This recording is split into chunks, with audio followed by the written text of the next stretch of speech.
আসসালামু আলাইকুম। Welcome to our cooking station. আজকে আমরা আপনাদের জন্য নিয়ে এসেছি একদম রেস্টুরেন্ট স্টাইলের চাইনিজ ভেজিটেবল। চাইনিজ ভেজিটেবল তৈরির জন্য প্রথমেই কেটে নিয়েছি কিছু সবজি, লাউ, চাল কুমড়ো, পটল, বরবটি, চিচিঙ্গা, গাজর, বাঁধাকপি ও পেঁপে। আমরা এখানে ৮ প্রকারের সবজি নিয়েছি, আপনারা চাইলে এর চেয়ে কম বা বেশি সবজি নিতে পারেন। এবার চলে যাচ্ছি মূল রান্নায়।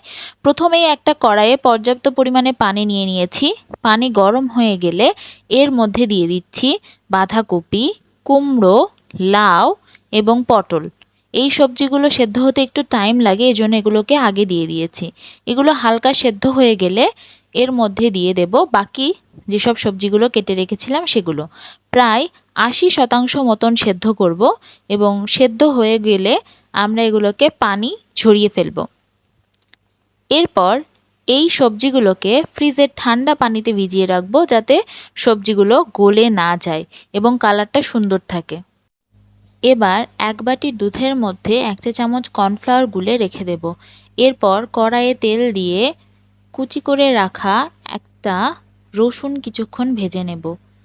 এরপর দুটো পেঁয়াজ ফালি করে এর থেকে যে পাতাগুলোকে খুলে রেখেছিলাম সেগুলো এর মধ্যে দিয়ে এর মধ্যে চিকেন অ্যাড করে দেব। দিয়ে কিছুক্ষণ নেড়ে সবজিগুলোকে ঢেলে দেব। ভালো করে নেড়ে নিতে হবে যাতে চিকেনের সাথে সবজিগুলো ভালো করে মিশে যায়। এবার এর মধ্যে দিয়ে দিব কর্নফ্লাওয়ার মিশ্রিত দুধটা।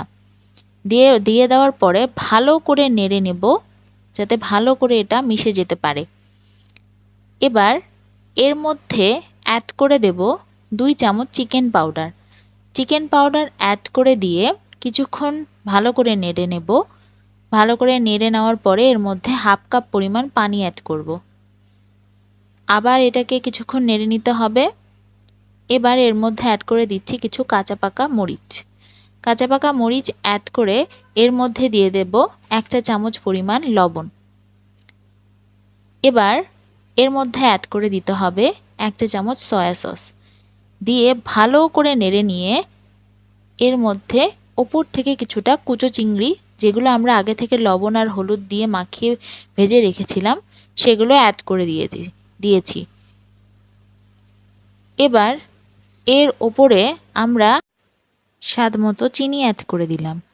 এবার এখানে আমরা অ্যাড করব 1 চামচের মতন ঘি। ঘি অ্যাড করে কিছুক্ষণ রাখলেই রেডি হয়ে যাবে আমাদের আজকের চিকেন ভেজিটেবল। সাজানোর জন্য ওপর থেকে আমরা কিছুটা টমেটো অ্যাড করেছি।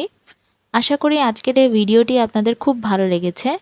ভালো লাগলে লাইক করবেন, কমেন্ট করবেন, শেয়ার করবেন এবং সাবস্ক্রাইব করতে একদম ভুলবেন না। পরবর্তীতে কী ধরনের ভিডিও বানাবো সেটা অবশ্যই কমেন্ট করে যাবেন।